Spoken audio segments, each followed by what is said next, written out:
मेरा नाम शमा है। मैं 29 साल की हूँ। शादीशुदा हूँ और पंजाब के एक छोटे से शहर मैं रहती हूँ। मेरे घर में मेरा शौहर जो 32 साल का है, मेरा 14 साल का बेटा और 16 साल की बेटी है। शौहर सरकारी मुलाजमत करता है, मगर पिछले 6 साल से उसे शदीद दमा है। जरा सी मेहनत से सांस फूल जाती है और वो बस्तर से लगभग लगा रहता है। लोग कहते हैं कि मैं अब भी बहुत खूबसूरत लगती हूँ। कई बार रिश्ता दार और दोस्त मुझे साधना सरगम से तशबिया देते हैं और ये बात मुझे अंदर ही अंदर खुश कर देती है। बात इस दिन की है जब मैं अपने माँ बाप के घर यानी नानीहाल अपनी बहन की बेटी की शादी में बच्चों समेत गई थी। नानीहाल मेरे लिए हमेशा से जन्नत ठहरा है। शादी की तैयारियों में पूरा घर शोर शराबे से भरा हुआ था। मेहमानों की आमदोरफत, हंसी मजाक, घंघरुओं की झनकार, हर तरफ रौनक थी। शादी से एक दिन पहले मुझे नहाने की जरूरत पड़ी। नीचे वाले सब बाथरूम्स मेहमानों से भरे पड़े थे। मजबूरन मुझे छत पर बने बाथरूम की तरफ जाना पड़ा। वहां पहुंचकर देखा कि दरवाजा अंदर से बंद है। मैंने आवाज दी, कौन है अंदर? जवाब आया, भाभी मैं हूँ, जीद, बस 2 मिनट। जीद मेरा चचा जाद भाई है। चचा का बेटा 26 साल का जवान लड़का जो लाहौर में नौकरी करता है और शादी के लिए आया हुआ था। थोड़ी देर बाद जीद ने दरवाजा खोला। वो सिर्फ तौलिया लपेटे हुए था। उसके कपड़े हाथ में थे। जैसे ही वो बाहर निकला, उसका पांव फसला और वो जोर से गिर पड़ा। गिरते ही तौलिया उल्ट गया और मैंने एक लम्हे के लिए वो सब देख लिया जो मेरे जहन में हमेशा के लिए घूम गया। मैं जल्दी से बाथरूम में घुस गई, मगर मेरा दिल धड़क रहा था। नहाकर बाहर आई तो जीद नीचे बैठा, सबके साथ नॉर्मल बात कर रहा था, जैसे कुछ हुआ ही ना हो। मगर मेरे अंदर कुछ टूट चुका था। मैं बार बार उसके करीब जाने की कोशिश करने लगी, उसका ध्यान अपनी तरफ खींचने के लिए उसके पास बैठती, हल्का सा हाथ लगाती, उसके कंधे पर हाथ रखकर बातें करती। मगर जीद की सादगी और बेखबरी मुझे और बेचैन कर रही थी। वो बिल्कुल समझ ही नहीं रहा था कि मेरे दिल में क्या तूफान उठ रहा है। वो एक पलक झपकते ही भूल जाने वाला लम्हा मेरे लिए बार बार जिंदा हो रहा था। शादी बहुत धूमधाम से हो गई। 2 दिन बाद घर वाले बहन की बेटी को उसकी ससुराल छोड़ने गए। घर में अब सिर्फ चंद औरतें, मेहमान, मेरे बच्चे और जीद ही रह गए थे। शादी की दौड़ धूप के बाद घर में एक अजीब सी खामोशी छा गई थी। शाम 8 बजे खाना खा लिया। मेरी बेटी और बाकी औरतें एक कमरे में सोने की तैयारी कर रही थीं। मुझे और बेटी को भी वहीं सोना था। मेरा बेटा दूसरे कमरे में पलंग पर लेटकर टीवी देख रहा था और वहीं सो जाता है। जीद खाना खाकर बाहर घूमने निकल गया था। मैं बेटे के पास गई। उसके बस्तर पर आधा लेटकर टीवी देखने लगी। रात 9 बजे जीद वापस आया। मुझे देखकर मुस्कुराया और बोला, क्या देख रही हो? भाभी, मैंने कहा एक सीरियल है, आजा तो देख ले। वो बोला, अभी आता हूँ, और अपने कमरे में कपड़े बदलने चला गया। थोड़ी देर बाद वापस आया और मेरे बेटे के बगल में लेटकर टीवी देखने लगा। मेरे दिल की धड़कन तेज हो गई। जीद के इतना करीब होने से मेरे जिस्म में एक अजीब सी गर्मी फैल रही थी। रात 10 बज रहे थे। मेरा बेटा बोला, उम्मा लाइट बंद कर दो, मुझे नींद आ रही है। ये सास बहू वाला ड्रामा बहुत लंबा चलता है, तुम तो पूरा देखकर ही सूती हो। ये सुनकर मुझे हंसी आ गई और जीद भी हंस पड़ा।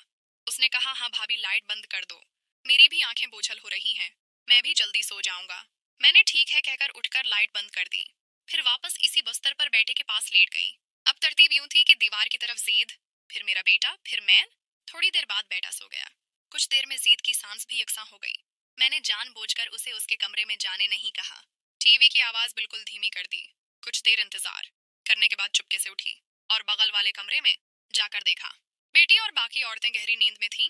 वापस आई, नाइट बल्ब जलाया, टीवी बंद किया और बेटे के पास लेट गई। तकरीबन आधा घंटा इंतजार करने के बाद दोबारा सब चेक किया। सब गहरी नींद में थे। जीद भी बेखबर सो रहा था। मेरे अंदर एक तूफान उठ रहा था। मैं जीद को देख रही थी और मेरा दिल धड़क धड़क कर फटने को था। इस रात मेरे जहन में जो चल रहा था, शायद मैं खुद भी पूरी तरह समझ नहीं पा रही थी, मगर मेरी ख्वाहिश मुझे कुछ करने पर मजबूर कर रही थी। घर में मुकम्मल सन्नाटा था। नाइट बल्ब की मध्यम रोशनी कमरे को एक रासरार माहौल दे रही थी। मैं बस्तर पर लेटी थी, मगर नींद कहीं दूर भाग गई थी। जीद का चेहरा, उसकी मासूमियत, वो लम्हा जो बाथरूम के बाहर देखा था, बार बार जहन में घूम रहा था। मैंने आहिस्ता से करवट बदली और उसकी तरफ देखा। नाइट बल्ब की रोशनी में उसका चेहरा हल्का सा चमक रहा था। मेरे अंदर बेचैनी बढ़ती जा रही थी। मैं जानती थी कि जो सोच रही हूँ वो गलत है।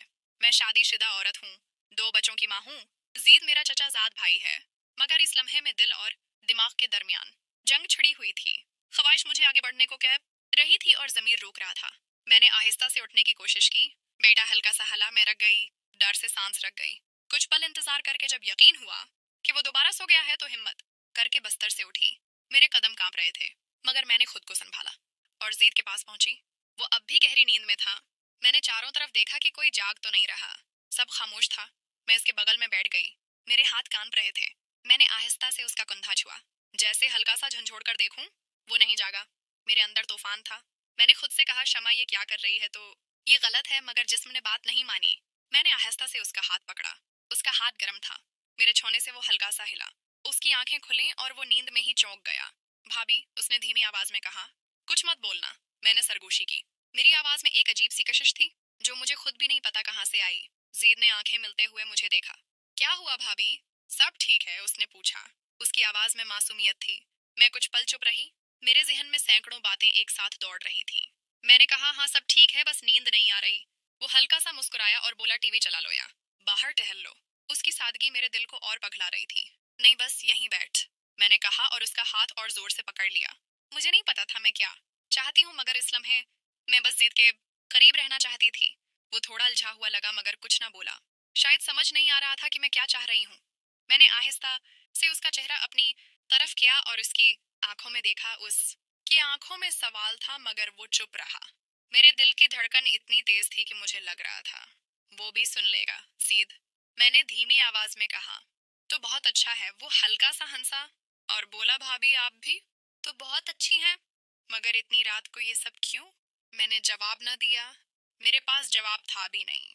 मैंने बस उसका हाथ और किसकर पकड़ा और आहिस्ता से उसके करीब सरक गई। उसने एक बार फिर मेरी तरफ देखा। इस बार उसकी आंखों में थोड़ा डर और थोड़ा हैरत था। भाभी ये ठीक नहीं है, उसने आहिस्ता से कहा और हाथ छुड़ाने की कोशिश की। उसके लफ्ज मेरे लिए बजली की तरह गरे। मैं एकदम रख गई। मेरे चेहरे पर शर्मिंदगी और खौफ दोनों छा गए। मुझे माफ कर दे जीद, मैंने घबरा कर कहा। मुझे नहीं पता मैं क्या कर रही थी। जीद ने कुछ न कहा। वो चुपचाप उठा और अपने कमरे की तरफ चला गया। मैं वहीं बस्तर पर बैठी रही। मेरे आंसू रुकने का नाम न ले रहे थे। मैंने खुद को कोसना शुरू कर दिया। शमर, तूने ये क्या कर दिया? तूने सब कुछ दांव पर लगा दिया। उस रात में सो न सकी। सुबह होने तक अपने ख्यालों में उलझी रही। जीद ने अगले दिन मुझसे बिल्कुल नॉर्मल बात की, जैसे कुछ हुआ ही ना हो। मगर मेरे दिल पर बोझ था। मैं जानती थी कि मैंने एक बड़ी गलती कर दी है और अब उसका बोझ हमेशा उठाना पड़ेगा। मैंने उस रात के बाद खुद को बहुत कोशिश की कि सब कुछ नॉर्मल कर लूं। सुबह उठकर सबके साथ चाय पी, बच्चों को नाश्ता करवाया, घर के कामों में लग गई, मगर अंदर से एक भारी बोझ था जो उतरने का नाम नहीं ले रहा था। जेद भी सुबह से बिल्कुल नॉर्मल था। मुझसे हंसते मुस्कुराते बात कर रहा था, जैसे रात का वाकया ख्वाब ही था। वो मुझे देखकर बोला, भाभी आज चाय में कुछ कमाल है। तुमने क्या जादू कर दिया है? मैंने हल्का सा मुस्कुराकर जवाब दिया, बस यूं ही। मगर मेरी मुस्कुराहट झूठी थी। दिल में शर्मिंदगी और खौफ था कि कहीं वो मुझसे नाराज तो नहीं हो गया। दिन भर घर में चहल पहल रही। मेहमान औरतें बैठी गप्पे मारती रहें। बच्चे खेलते रहे। जीद कभी बाहर गया, कभी घर आया। हर बार जब वो आता तो मेरी नजरें खुद ब खुद इस पर चली जाती।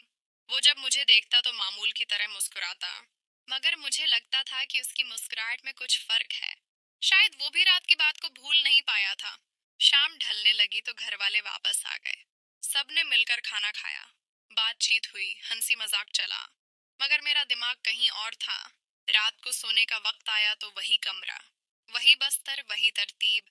मेरा बेटा पलंग पर लेटकर मोबाइल देख रहा था। जीद भी आया और इसी बिस्तर पर बैठ गया। इस बार वो मेरे बेटे के बगल, मैं नहीं बल्कि मेरे करीब बैठा। शायद इत्तेफाक से, मगर मेरे दिल की धड़कन फिर तेज हो गई। लाइट बंद हुई, नाइट बल्ब जल रहा था। बेटा जल्दी सो गया। जीद भी लेट गया, मगर उसकी सांसों से लग रहा था कि वो सो नहीं रहा। मैं भी चुपचाप लेटी थी, आंखें खुली। दिल में एक अजीब सी बेचैनी। मैंने सोचा शायद आज कुछ ना हो, शायद सब खत्म हो गया। मगर मेरा जिस्म दोबारा बेकाबू होने लगा। मैंने आहिस्ता से करवट बदली। अब मेरा मना जेद की तरफ था। वो भी इधर ही देख रहा था। नाइट बल्ब की रोशनी में उसकी आंखें चमक रही थीं। हम दोनों एक दूसरे को देख रहे थे बगैर कुछ बोले। कुछ देर यूं ही गुजरी। फिर जीत ने आहिस्ता से हाथ बढ़ाया और मेरे हाथ को छू लिया। उसका हाथ ठंडा था, शायद डर से, मगर उसने हाथ नहीं छोड़ा। मैंने भी उसका हाथ दबाया। कोई लफ्ज नहीं बोला, बस हाथों से बात हो रही थी। मेरा दिल जोर जोर से धड़क रहा था। डर भी था कि कहीं बेटा जाग ना जाए, मगर ख्वाहिश ज्यादा तेज थी। जीद ने आहिस्ता से मेरे करीब सरकना शुरू किया। उसका सांस मेरे चेहरे पर पड़ रहा था, गरम तेज। मैंने आंखें बंद कर लें। वो मेरे करीब आया। उसके होंठ मेरे होंठों को छुए। एक हल्का सा बोसा, जैसे आजमाइश हो। मैंने जवाब दिया। हम दोनों एक दूसरे में खो गए। हाथ आहिस्ता आहिस्ता जिस्म पर फिरने लगे, कपड़ों के ऊपर से, फिर आहिस्ता से अंदर। मेरे जिस्म में आग सी लग गई।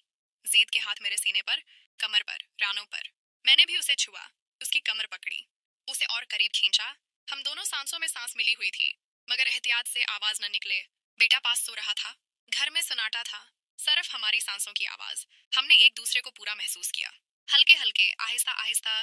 खौफ और जोश का मलगूबा। जब सब खत्म हुआ तो हम दोनों पसीने से शराबूर थे। जीद ने मुझे गले लगाया, आहिस्ता से कहा, भाभी ये गलत है, मगर मैं तुम्हें रोक नहीं पाया। मैंने उसके कान में कहा, मुझे भी अफसोस है, मगर ये लम्हा मैं भूल नहीं सकती। हम दोनों चुपचाप लेट गए, एक दूसरे के करीब, हाथ थामे। नींद आ गई। सुबह जब आंख खुली तो जीद पहले ही उठ चुका था। वो बाहर चाय पी रहा था। मुझे देखकर मामूल की मुस्कुराहट दी, मगर उसकी आंखों में एक नया राज था, जो सिर्फ हम दोनों जानते थे। दिन भर हमने नॉर्मल रहने की कोशिश की, मगर जब भी नजर मिलती तो एक छिपी हुई मुस्कुराहट, एक छिपा हुआ खौफ। शाम को जब सब सोने लगे तो जीद ने आहिस्ता से मेरे कान में कहा, आज रात भी। मैंने सर हिला दिया। रात फिर वही हुआ, इस बार थोड़ा बेबाक होकर, थोड़ा ज्यादा करीब होकर। हमारा रिश्ता अब एक नई राह पर चल पड़ा था, जो गलत था मगर रोकना मुश्किल था। अगले चंद दिनों में हमने कई बार मौका बनाया, छत पर, बाथरूम में, जब घर में कोई ना हो। हर बार खौफ के साथ जोश, हर बार शर्मिंदगी के साथ सुकून। फिर जब वापसी का वक्त आया, मैंने बच्चों समेत गाड़ी में बैठकर अलविदा किया। जीद ने मुझे देखा, उसकी आंखों में उदासी थी। मैंने भी आंखों से कहा, यह राज हमारे दरमियान रहेगा। गाड़ी चली तो मेरा दिल बोझल था, मगर अंदर एक अजीब सी खुशी भी थी, जो शायद कभी खत्म ना हो। अब जब भी नानीहाल जाती हूँ तो जीद से मिलती हूँ। बातचीत होती है, मगर वो राज हमारे दरमियान जिंदा है, एक ऐसी आग जो कभी नहीं बुझती। दोस्तों, ये कहानी सुनकर क्या ख्याल है? गलत था या ठीक, कमेंट में जरूर बताएं। और चैनल को सब्सक्राइब करना ना भूलें। शुक्रिया।